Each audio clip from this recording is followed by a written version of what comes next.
National Quitters Day on January the 9th.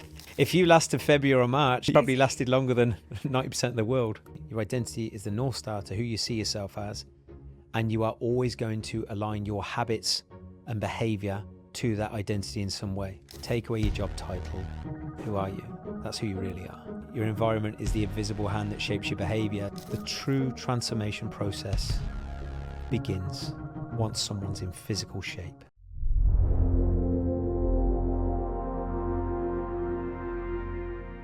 Welcome to another episode of Valeo Health. Now, today is our first episode of 2026, and what a better way to start it than with Kirk Miller, one of the leading transformation coaches globally.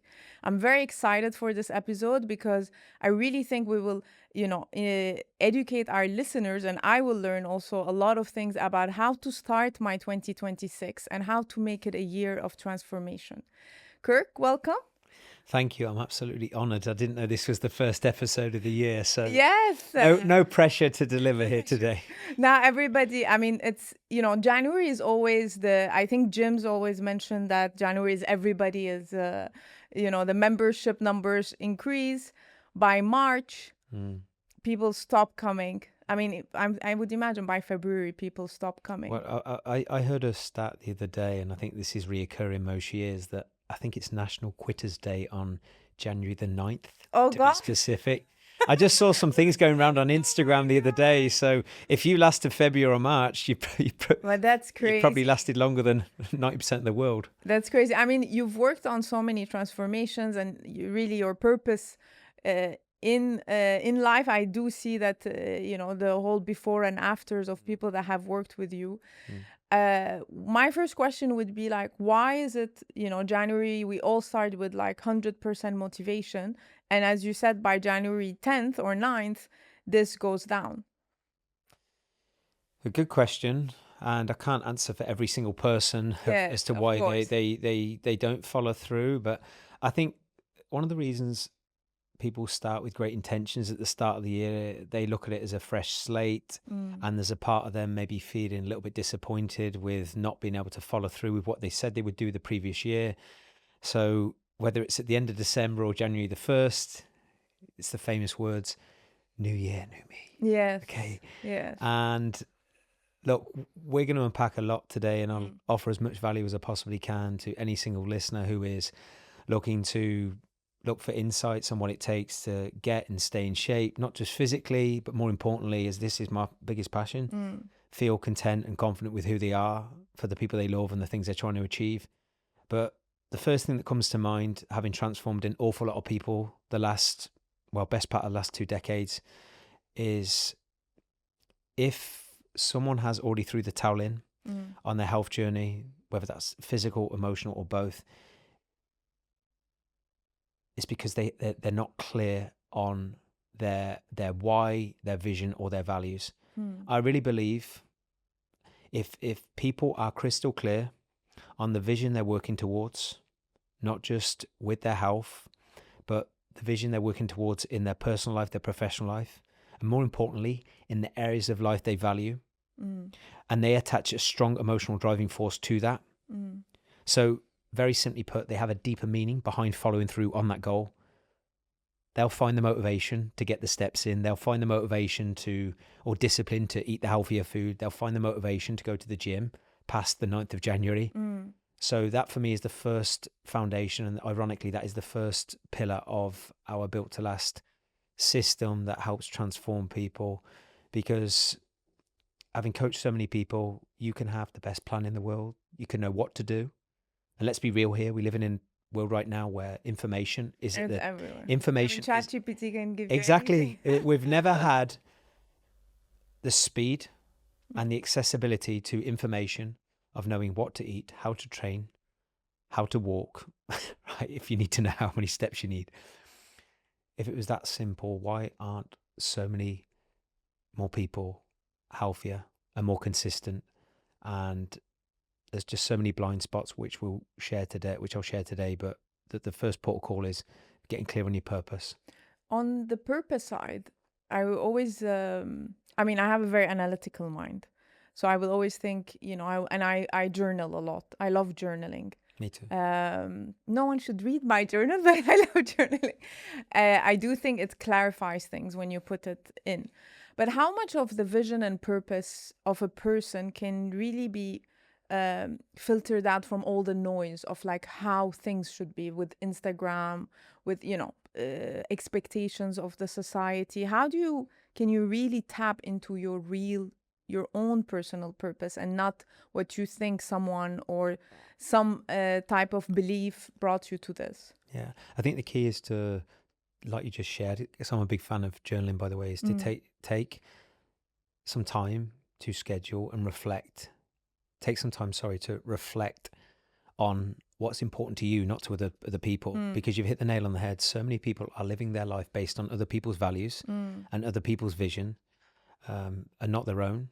And quite often, even if people achieve a goal, whether it's physical, financial, or something on a more personal front, if they're doing that for the wrong reasons and for someone else or based on someone else's values, even when they achieve that goal, it won't feel quite as good as it cracked up to be, because you're not doing that from a place of you wanting to do it.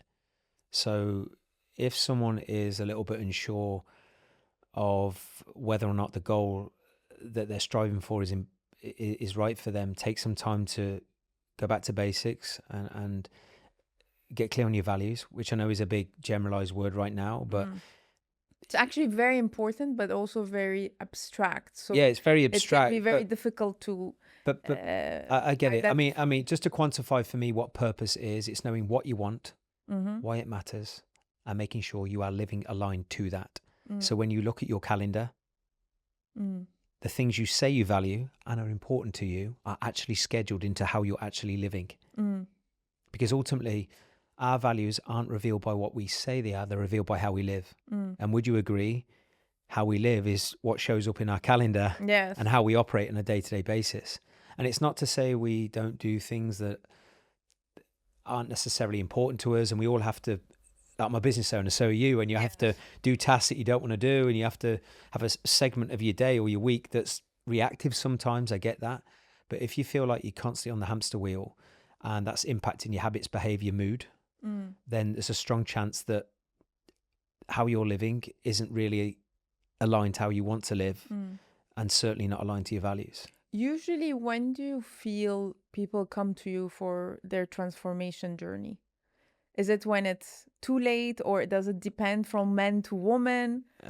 It does. I mean, look, typically speaking, the people we generally work with, they've ticked or are going in some way to ticking the business box. So they're the people we work with, they're generally successful. They are industry leaders in their professional field. Most have got financial freedom to some degree. They're married, got the kids, they've got front end, what others perceive to be a happy, fulfilled life. But generally speaking, that's come at a cost of their own personal standards, and more specifically their health, because they've put other people's agendas and needs and desires before their own, which has to happen sometimes. When you're trying to grow a business, you're trying to serve clients, you're trying to meet the needs of your partner and your children, but that isn't sustainable. So usually the people we work with, they have an identity of how they want to look, want to feel, and the health they want, but they've just fell short of that as life's got in the way, and they've pursued business growth, and they might have moved countries and evolved. And also, I feel people are generally working or operating with outdated systems. So people are trying to manage their training, their food, their health with a system that worked in their 20s. Okay. But maybe not in their 40s, 50s, and 60s, because let's be real, most of the same schedule. Or most of us only had ourselves to think about when we were in our 20s, and then business comes along, and then if you've got a team to lead, clients to serve, relationship to meet the needs of, and also children to be a role model for, it's a lot of balls to juggle. Yes. And then when you've got lots of balls to juggle, from my experience, a lot of entrepreneurs and business leaders, they put themselves as an afterthought. So as I come back to what gets scheduled in your calendar, a lot of people, when they first come to us, or even when clients get stuck whilst working with us, I can almost guarantee if I was to do a bird's eye view on their calendar, it would be filled with other people's agendas, and their health, whether it's their training or even scheduling to eat healthy food or just time for their own personal growth, things like journaling, is non-existent. So we want to just try and maneuver that into their calendar a little bit more. I mean, we see this at Valeo itself. Actually, business entrepreneurs or CEOs, COOs are more curious about health and wellness. I mean, the longevity trend has been, now for the last 2 years, making people more curious. You go to a meeting, you'll see all the business people wearing some type of wearable. We also see a lot of more, executive type of health checkups, testing that people do. So the curiosity has come in that. What do you think of the current trends in biohacking, and what is in your opinion the good stuff or the trending? Look, I can't tell people or anyone listening to this what's the best gadget or what's the best biohack. Ultimately, most people are going to try and explore a solution, whether it's a gadget or a biohack, to solve a solution to a problem that is causing them pain or impacting the quality of life or health in some way. And like you just shared, there are so many gadgets out there. There's Whoops, there's Garmin's, there's Oura Rings, we were just at a World Biohacking Summit where I spoke, of course, and I'm all for health optimization and looking at data and people being able to have these wearables that tell them whether they've slept enough or they need to pull back on their training or take a certain supplement, whatever it is. However, that is still masking over the fundamental basics, which I feel are often overlooked as we evolve into the latest biohack. First and foremost, get to grips with how you manage your lifestyle on a day-to-day, week-to-week, month-to-month basis, which I'm all for. Like, for example, I have an app which tracks my sleep. I've used it for years.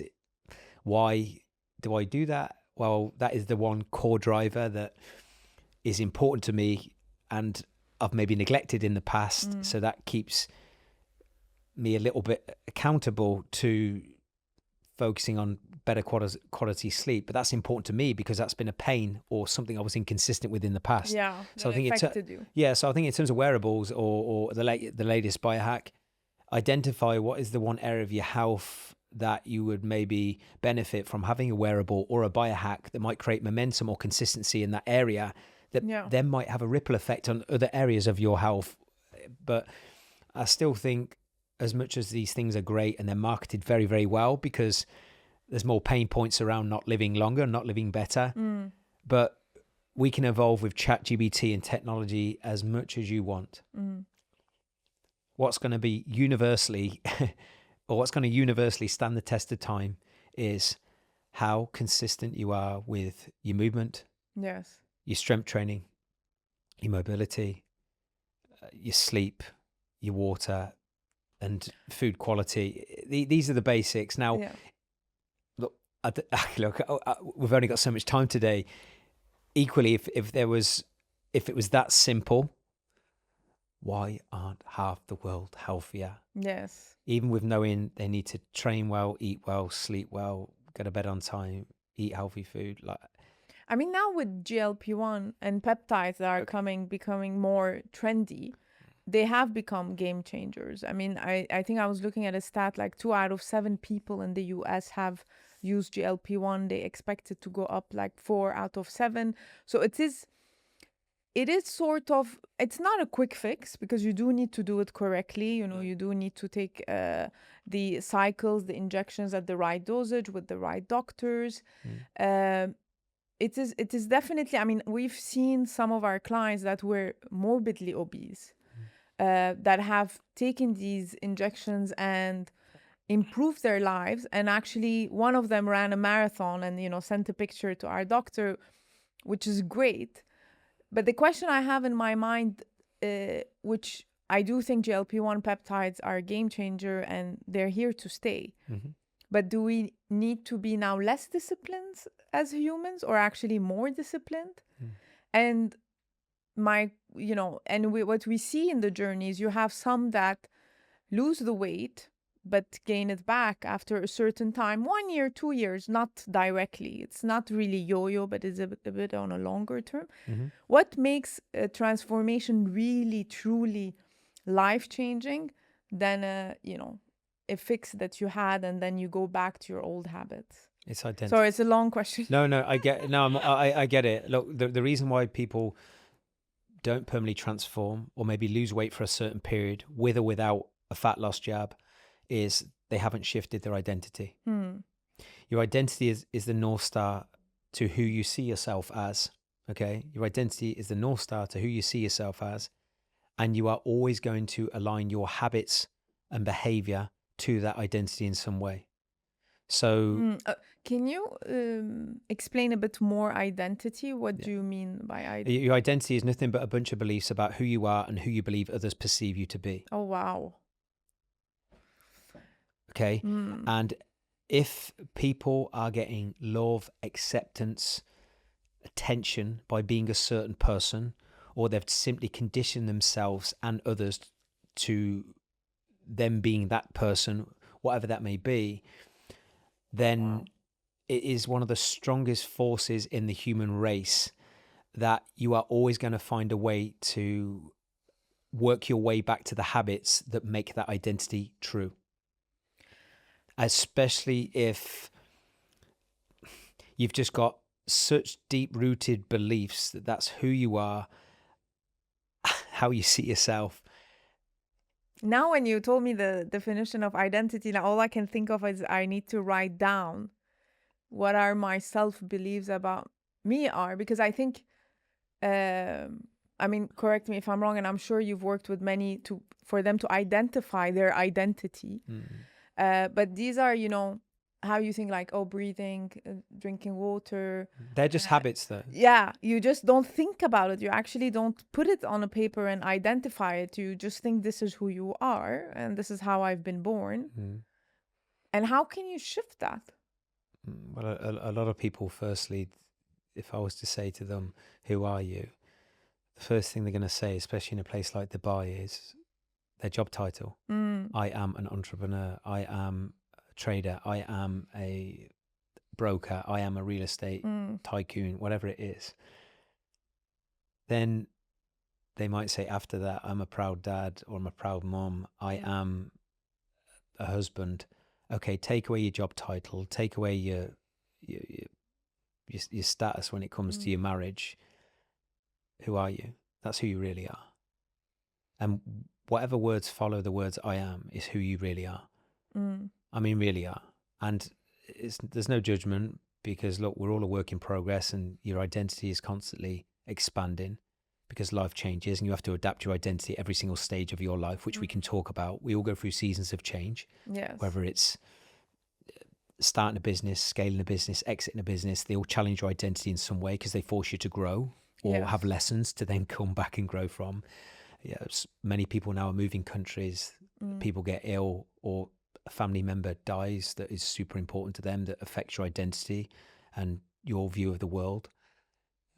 So all of these things can shape who you are and how you see yourself. So it's a never-ending journey. So I think one of the first exercises someone can do who's not sure of, okay, if I'm not feeling the way I want to feel, or I feel my life is emotionally heavy, usually that's a sign you're not living in accordance to your desired expectations, then get a piece of paper and write down, using the words I am, who you are. And then as you look through that list, look at them and evaluate how many of them do I not really like the sound of. And if I could wave a magic wand and be the dream person that I'd really like to become, look at those statements following I am, and then write a new list, and then get a clear vision on, if you knew you couldn't fail, who would you love to become as a person? Is it I am confidence, I am healthy, I am a successful businessman, I am a great dad, I am emotionally content, whatever it is, I am strong. It sounds a bit woo-woo, but if there's an area of your identity that deep down you'd love to grow and see yourself in a different way, what have you got to lose by at least planting a seed for that desired identity? Because at least then you can align habits, behaviors and beliefs towards that new identity. And more so, you've got even more hope for the future. And I think a lot of people get depressed, and that affects their habits. They self-destruct with their behaviors because they have or don't have hope for the future.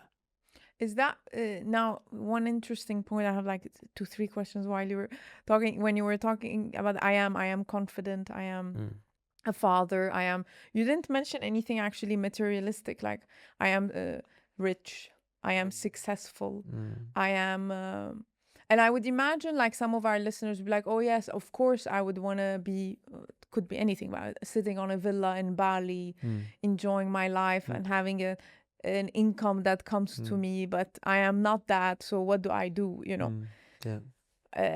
I guess that's not what you are talking about. It's not about the whole materialistic thing. It's how you inside you feel. Everything we do is for a feeling. Ultimately, all of us are striving for freedom. Do you think like being rich is for a feeling? Being successful? We have a what does successful mean? Yeah. That's different to different people. Yeah. So everything we do is for a feeling. So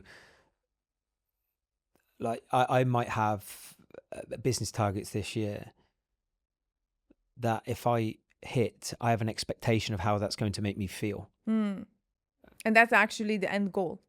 Well, I think there's nothing more powerful than being totally sure you are who you say you are, you live in accordance to your values, and that when you achieve a goal, whether it's a physical health, a physical shape goal, a business or a financial goal, you're doing that for you, and you're doing that because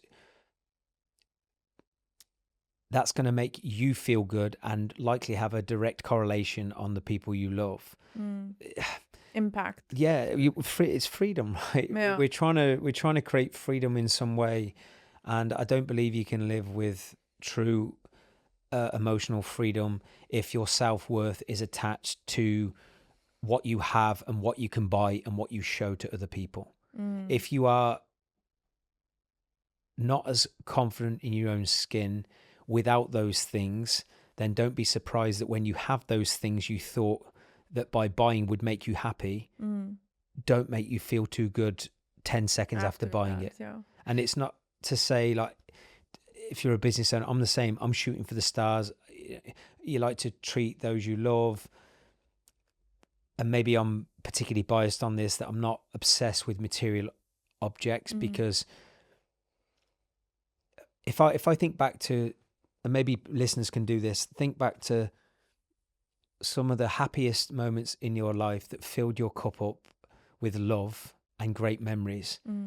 I can almost guarantee that you will not remember what you bought or what someone bought you. You will remember the connection you had with those you love and the experience you had with those you love. I can almost guarantee that. That's true. And you were doing something that was incredibly important to you, that you likely valued and was purposeful. No, that's beautiful. Definitely. I mean, it could be that you've brought a gift to somebody, but you've brought the gift to see the reaction of that loved person. Well, I think this is what I did actually over Christmas and into New Year. You know, one of the things, and this might be helpful for some people if they might be thinking, God, this is a bit deep. How do I determine my values? The truth is, a lot of people don't know what their values were. I didn't know really what they were 6-7 years ago. You sort of might say things just because it sounds good. Yes. Right? But I think one of the best ways to identify if you're living in accordance to your values is look back at last year and write down all the moments of your year that you felt great, that energized you, you felt inspired, and write a list of all the things and all the moments that made you feel that way. And then underneath each one, underneath each one, right? Why? Why did you feel that way? Why was it important to you? And usually that's a sign that those things you were doing or that time was spent with things and people you valued. And you were aligned with your purpose. Exactly. And the reason that's so important, if we come 360 here and talk about health, I've been in shape for the best part of 30 years. So I'm 42. I'm nearly 43 in September. I mean, you were in the cover of Men's Health. Yeah, I was. And hear me out. For those who don't know me, the reason I'm so passionate about the subject of purpose and living in accordance to your values and having meaning behind what you do and being emotionally content and emotionally confident. Yes. I was on the front cover of Men's Health in 2010. I've just won a competition which arguably most men at that time wanted to be on the front cover of Men's Health. And to the eye, I was a picture of health. I was confident. And to those who don't know me, probably looked at that cover and thought, God, I want that guy's life. Behind that six pack, behind that smirk or smile, right, was someone who was terribly insecure, drastically lacking purpose, and anything but emotionally confident. So what was the point of that cover? And if you look at me now, I've got a t-shirt on this podcast. You're still very fit. Yeah, I'm still in shape. I pride myself on ruthless consistency. Yes. My program is called Built to Last. It's about lasting change. I'm never out of shape, but I've adapted my system at every stage of my life. But coming back to the subject of confidence, and the confidence and why knowing your values, living with purpose and being emotionally content, working on your beliefs and being just as emotionally content as what you show on the front end is so important to me. Because I know what it's like to have a ripped six pack, be on a magazine that every man wanted to be on, but be drastically unhealthy. And now I've got a Built to Last system that can easily help identify others if they too are not feeling the way they want to. But if I was to self-audit my 26-year-old self that was that guy in shape, the reason I was so unhealthy, my purpose, I wasn't clear on my vision. I was in a job I hated, right? So I had no real hope for the future. I've gone from being a professional footballer to a plumber, a gas engineer overnight. So you've replaced this thing that's meeting your needs, giving you purpose, giving you direction, living in accordance to your values, overnight to a thing or a job as a plumber that certainly didn't do that. I look the same, but I go from living in accordance to my values versus not. I'm emotionally unhealthy. This so is actually important. 2026. You cannot, honestly, you cannot be emotionally healthy if you're not living with purpose. What comes first? Or because I think even if you are emotionally healthy but physically unhealthy is also doesn't work. I mean, you need to take care. You need both. And look, I saw a good thing, an interesting question. I saw an interesting question on social media the other day where a famous reporter asked an influencer what's more important, the physical or the emotional / mental, and the influencer said the physical. It's not always that linear. Now, his argument was that by someone physically building confidence, creating momentum, that has a shift in someone's emotional frequency, emotional confidence, and mindset, which is totally true. However, you need to meet someone where they're at, because if that stood true for me, I was in arguably the top 1% of the world in terms of physique at the age of 26.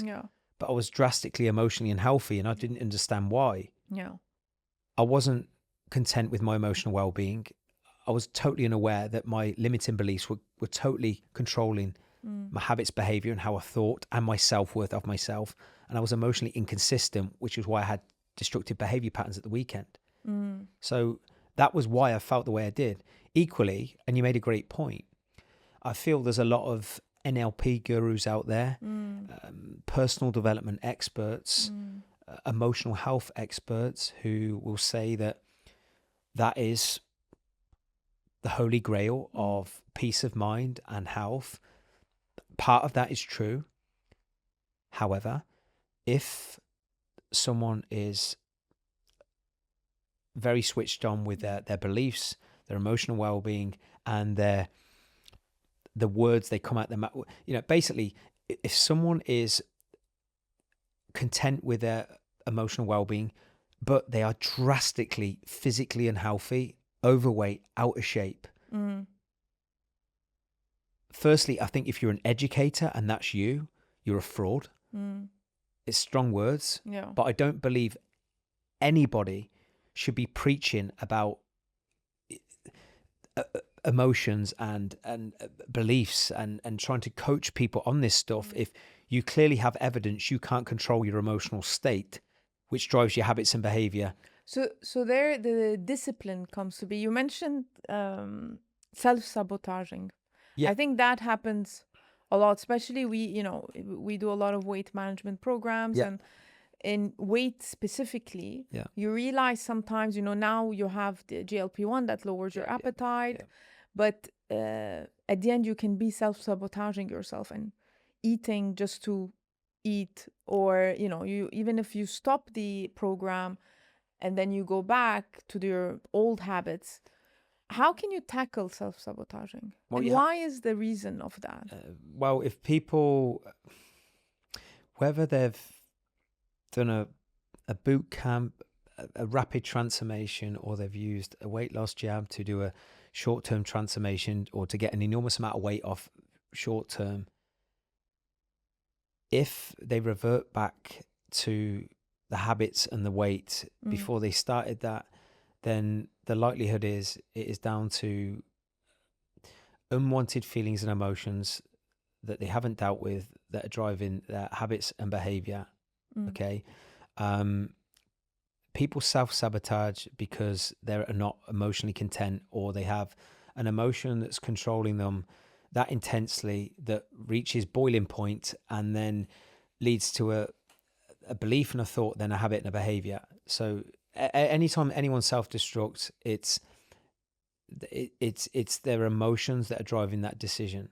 And there are so many different things that can drive our emotions, okay? Without opening up a can of worms on this podcast, if people are in the wrong relationships and their needs aren't being met, that's going to affect them emotionally. Would you agree?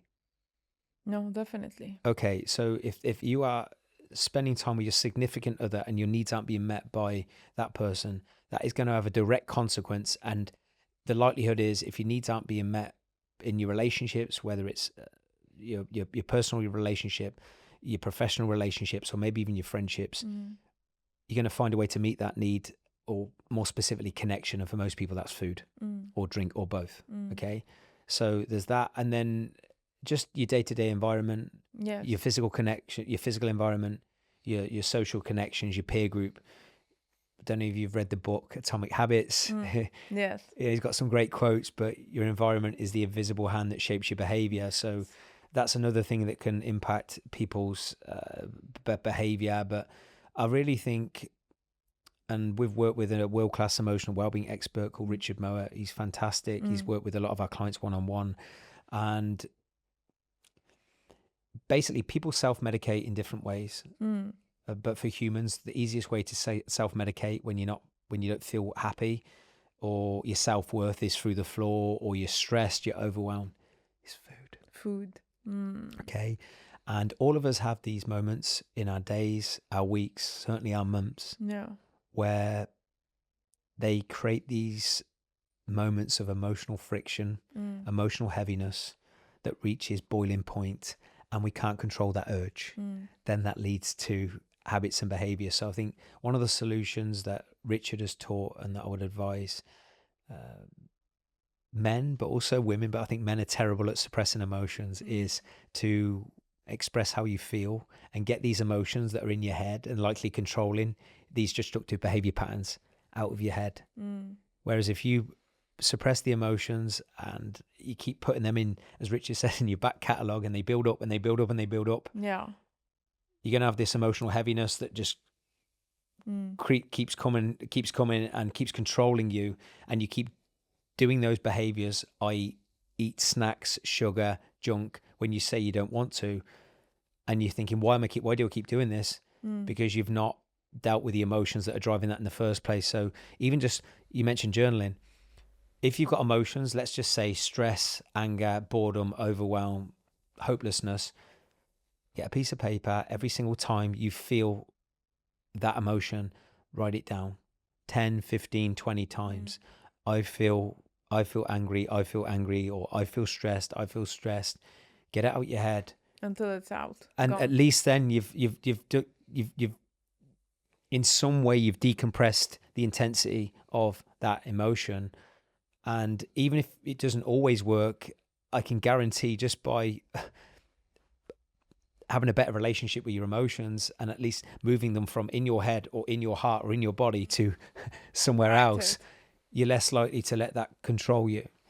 You know, we're humans, we like tools that help us, right? Yes. Now, I just want to go back to GLP-1 because we speak to a lot of our clients, and I remember one of them specifically said, and I think they've also written about that, the food noise, right? GLP-1 helps with the food noise. Like before, the person used to think about food all the time. And once they were on the GLP-1, I mean, they just didn't think of food. So they felt like they were not controlled by it anymore. Okay. I find that interesting because then it means there is some kind of, and it's scientifically proven that there's some kind of hormonal imbalance. Yeah. Do you use that time during the program to actually, that is the best time to do that shift, I would say, right? To do that shift in terms of, because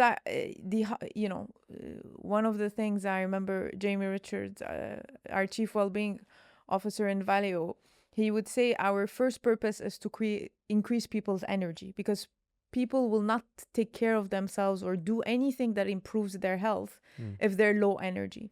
For example, if they're low iron, they're low vitamin D. So if we give them energy, then we give them the tools to start taking care. So I'm just, while you're talking, thinking, okay, is GLP-1 or any other, this type of peptide, or is it something that, creates that environment that helps you do that shift?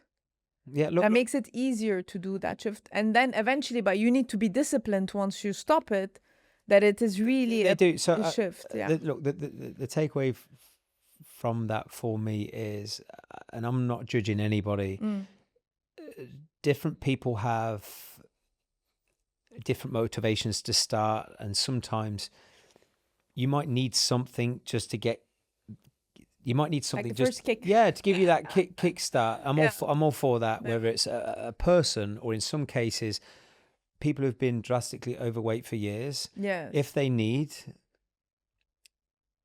I mean, you've had weight loss injections to start, I'm not against that. I've got family members who are currently using it who've struggled badly with their weight for years, and it's had enormous consequences on their health. And there's a right way to do it. That's what there is, but thinking. Where I feel there's people are being badly let down, and how do you know if you've been let down or that short-term solution is not right for you? If you fell backwards immediately after stopping it, or you can't see how that can be complementary to your lifestyle so you can have a better quality of life long term and not just for a few months. And that's why, as I keep coming back to, I think whether you have been on weight loss jabs, peptides, or you've done anything short term that has just give you that kickstart, what is super, super important, and this is what we pride ourselves on in Built to Last, you still need a lifestyle management plan that helps you package what you need to do with your movement, your training, your food, your sleep, whatever the specifics of that look like for you in relation to your desired outcomes. That has to be complementary to your lifestyle. And just a lot of people do not know how to package and manage what they need to do with their health or what they need to take with their health around relationships, work, commitments to family, friends, whatever needs to go into their calendar. So, I mean, taking an injection doesn't teach you how to eat. You have to learn. No, it doesn't. And also as well, if someone has viewed themselves as unhealthy or someone who isn't confident, a weight loss jab's not going to do that for you.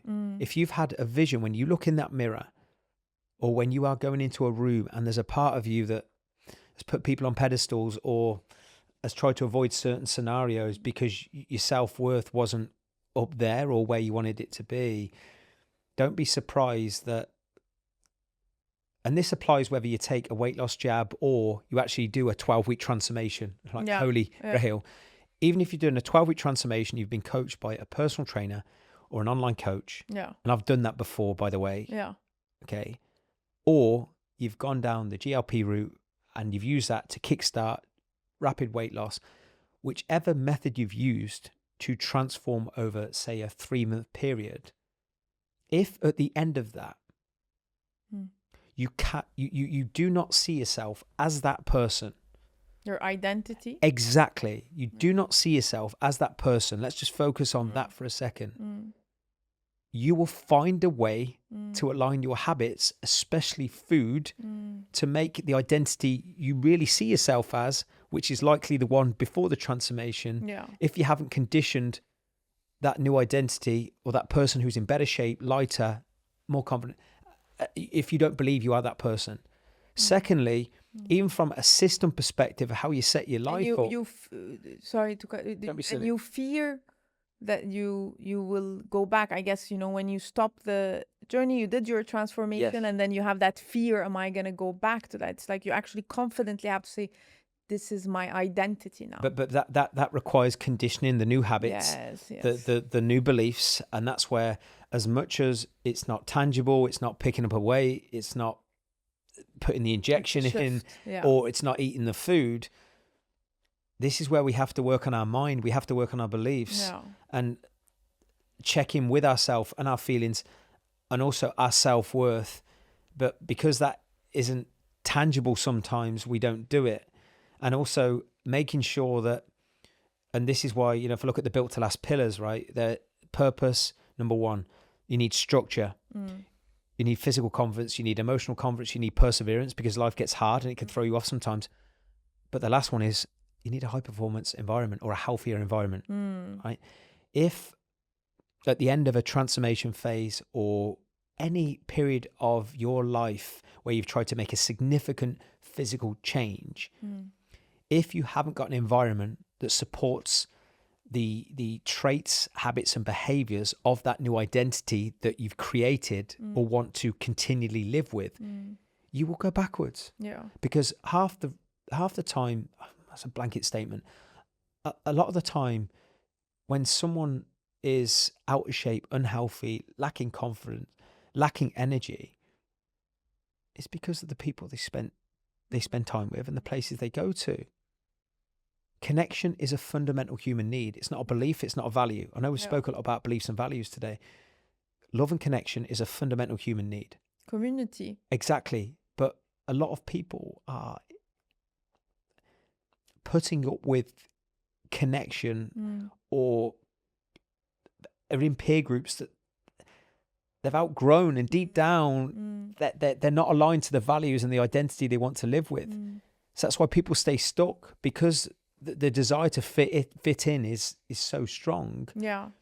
That even if they know what to do and they've created that momentum. Yeah. Okay, I've created this momentum. I feel good, and I know I feel better, lighter, leaner, in shape than I did before I started.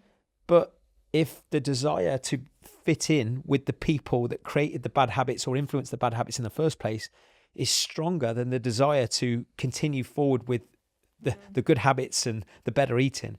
So it's really a transformation, as you said. So your 2026 transformation, physical transformation, yes. And there are the tools, be it from going to the gym to GLP-1 peptides to all of this. But the emotional transformation is what keeps this long term. Yes, I say this. For me, I say this to all of our Built to Last clients. And it's not what they want to hear, but I've been doing this a long, long time. Okay. Yeah. I really say this. The true transformation process begins once someone's in physical shape. If someone has not been in great physical shape their whole life, or at least a couple of years, your transformation starts when you've set that new standard and new identity, as in your physical identity, because you've then got to make sure that your emotional identity, your new beliefs need to be cemented and caught up with that person. Yes. Otherwise, you will go backwards. I've seen it time and time again, which is why the short-term transformation model is flawed. And it's not to say, like, full transparency, we're built to last. We don't take on anyone for less than a calendar year. Why? Because there are different seasons of the year. Yes. Where people have different emotional, social, and habitual patterns with their behavior at different stages of the year. What do I mean by that? It's currently January. As we said at the start of this, new year, new me. And a lot of work. a lot of people maybe in Dubai from January to March haven't got as much on socially. They're not in holiday mode. So it's maybe a little bit easier to avoid temptation, stay a lot more disciplined with their training, their nutrition, their personal routines, their journaling, whatever it is. But then fast forward to April to June, people are likely in different environments. Old habits die hard. Easter, the willpower wanes off. Or more specifically put, if people have had habitual behavior patterns that have lasted years at that stage of the year, and they've not been coached during that period to unpack that and recreate better habits and a better routine and more consistency, then even if they've done the best transformation in the world from January to March, if habitually, not based on my opinion, by the way, that from April, May, June, certainly summer onwards, that's when you struggle most with your habits. You struggle most with your emotional patterns or limitations or social influence. How do you possibly expect to solve that problem if you've not been coached through that problem? Through that one, I mean, definitely, because life has its ups and downs and has its cycles. Even us as, I mean, a woman more than men, our hormones and our cycles. I completely agree with you. I have a couple of like quick questions to ask you, because number one, what do you think? You know, we do a lot of now DNA tests are very popular. Your DNA, you can drink coffee, not drink coffee, do this type of exercise, that type of exercise. Do you really think it is also in our DNA how we're built in terms of discipline, perseverance, or it's really, really depends on how we build ourselves? Look, one thing I'll always do is stay in my lane. So I'm not a doctor. I'm not a scientist. Out of your maybe experience from... I have had blood tests and DNA testing, which have given me markers and can give me guidance on what to eat, what supplement to take. But for me, not just based off me, but having evidence of transformed people over and over again, I believe things like building resilience, building courage, building discipline, that's a skill. That's a skill. You have to establish that new trait, new behavior, new belief, new standard, and then you have to optimize that. So if someone is lacking discipline, lacking resilience, lacking staying power to follow through this year, what is the new standard? What is the new belief? What is the new identity statement that you're going to say about yourself? Establish it, then make that true by how you live, how you operate, and how you think over and over again. Consistency. Yes, and then acknowledge those little wins at the end of each week, whether it's a new belief, a new habit. Acknowledge all the little mini wins you've done, so you're attaching more pleasure to the process, and there's more value then on continually implementing those new habits and new beliefs. So I get no, definitely. I mean, that's also, it comes with identity, right?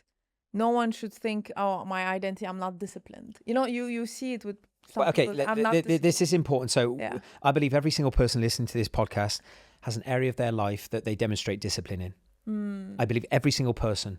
If you are a parent, I guarantee you have to demonstrate some form of discipline to be a great parent and to demonstrate order in your family. Same if you're a businessman or businesswoman, I guarantee you have to demonstrate discipline as a leader and a source of influence in your company.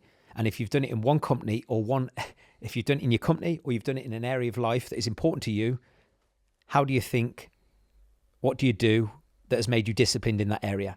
At some point, you were likely not as disciplined in that area, but you had to establish the new belief, the new trait, and then back up the behaviors and habits to make that true. Do the same with your health, because you've done it in one area. And what's going to make you do that is attaching consequence to not being disciplined with your health. Yeah. Okay. And it comes down to, again, sorry, coming full circle on this, is if you are not disciplined with certain aspects of your health, fitness, food management, whatever it is, write down or even just think of it right now. What is the area of life that I value most? For many people listening or watching this, it will be their business, their relationships, and their children. So the question I would ask you is, if you are not demonstrating discipline with your food, your training, your movement, your emotional management, and you know deep down you want to, ask yourself, how is not being disciplined impacting my business, impacting my relationship, impacting who I show up as a parent? Because a lot of the time, people will do more for those they love and what they value than for themselves. 100%. 100%. My two last questions. Now, as you know, Brian Johnson, who I follow, and I like watching his journey. A lot of other biohacking, superstars, I would say, would put their, waking up at 4 a.m., doing an ice bath, infrared, having, eating at 5 hour, only 5 hours during the day, exercising every day. I always wonder how healthy is actually that emotionally on a person. And does it go back to actually, as you mentioned, when you were on your Men's Health cover, even though you were so healthy, but your purpose was not aligned, that you were miserable. So what do you think of this current... I think the couple of questions that come to mind, whether it's Brian Johnson doing his thing, me doing my thing, or anyone else doing their thing, is this. Is it working? And is it making you happy? Your emotions. So it's personal to you. Your emotions, or how content you feel with your emotions when you are doing a certain thing or living a certain way, combined with your energy and your vitality, your vibrancy, is going to be your biggest, let's call it KPI, as to whether or not that is working and you should maybe be doing it or not. I mean, I guess, watching other people gives us ideas of what works for other people, but be very switched on to what is aligned to you. Yeah, create awareness, because there's so many, like we spoke about before, there's so many different gadgets, there's so many different biohacks, there's so many different methods. Even what I preach, I'm not trying to say everything is right. It's just based on experience of what I know to be work for me and people I've coached. But there's lots of things out there that just create awareness and give you options to potentially explore. Just commit to some of them for an extended period of time, but then evaluate at the end of each week, how do I feel? Is it moving me forward? Do I feel healthy, happy, content, energized by living and doing that thing? If the answer is no, stop doing it or do less of it or try something else new. Exactly. Beta tested. Exactly. We do the A/B testing. Exactly. Yeah. Exactly. Yes. My last question. So for someone who wants to start their 2026 transformation, what would you say? I know it's going to be difficult, but the 3 things they should start with, and then other things would follow, I would say. Yeah. Okay. So firstly, I would say get clear on what you want. What is your number one health goal? Your why. What is your number one health goal, and why do you want it? How will that? Why do you want and how will that make your life better? Okay. Once you've established that, then I would say, can you create some basic structure, which will include some daily and or weekly non-negotiables that are going to start moving towards that outcome. So, for example, if someone wanted to be in the leanest, healthiest shape of their life this year, and they don't know where to start when it comes to their non-negotiables, if we look at the things that are likely to influence that, it's going to be coming down to how much someone moves, what they eat, how they train, how much they sleep. Look at what you're currently doing. And from, for example, from movement, from training, from your water, your sleep, and your food, which one of those is your current biggest area for improvement that you could establish a daily non-negotiable in. So, for example, if we look at universally what most people struggle with, it's food.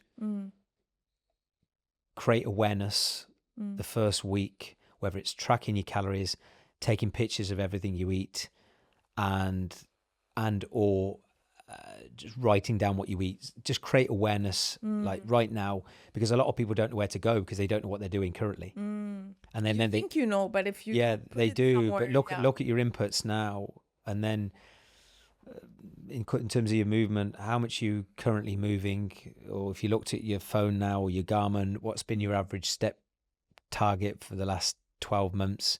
If it's 7,000, can you set a target of maybe 8,000 for the next week? And then at the end of the next week, can you increase that if you need to? But very simply put, know what you want, why you want it, then establish some daily non-negotiables or weekly non-negotiables. And there's so many things I could say, but one more. I would say one of the things that's going to make every single aspect of your health, personal growth journey, whatever's important to you in 2026, is being absolutely obsessed with who you let into your circle, basically your environment. Look at the people you spend time with and ask yourself, are these people supporting the health that I want to live with this year? And are they likely to move me forwards towards that outcome or further away? Who needs to go? Who needs to stay? Or who do you need to spend time with? Very nice. More time with or less time with? And you have a lot of communities actually in Dubai, health and wellness, running communities that actually can bring a lot of camaraderie and like fitness. So if you look at the three recommendations, one is around vision and mindset. So you've got meaning, knowing what you want and why it matters. 2 is creating structure, direction, non-negotiables that you can schedule into your calendar on a daily, weekly, monthly basis. And then the third one is that subconscious force, your environment, the people you spend time with, that's likely going to influence your behavior over an extended period of time. You become the company you keep. Thank you for today, Kirk. I can ask you again so many questions. I think we packed very well how to start your 2026, and I'm very excited to see everyone's transformations. Thank you so much. Thank you.